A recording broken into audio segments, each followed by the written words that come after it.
Narito na ang balita mula sa GMA Integrated News. Sobra-sobra ang supply ng baboy sa bansa. Yan ang iginiit ng Samahan ng Industriya ng Agrikultura o SINAG. Kasunod yan ang pahayag ng Department of Agriculture na plano nitong mag-import dahil posibleng magkulang ang supply ng karneng baboy ngayong Burr months sa gitna ng epekto ng African swine fever. Ayon sa SINAG, patunay sa mataas ang supply ng karneng ng baboy ay ang mababang farm gate price na nasa mahigit 100 piso lang kada kilo. Narito naman ang iba pang balitang binabantayan ng GMA Integrated News.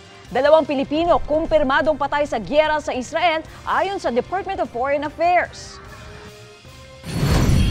Subsidy ng drivers at operators para sa PUV Modernization Program, planong taasan ng LTFRB. At buntot ng low pressure area sa bandang Eastern Samar, nagpapaulan sa Metro Manila at sa iba pang bahagi ng bansa ayon sa Pag-asa. Para sa mas malaking misyon at mas malawak na paglilingkod sa bayan, ako po si Katrina Son ng GMA Integrated News, ang News Authority ng Pilipino.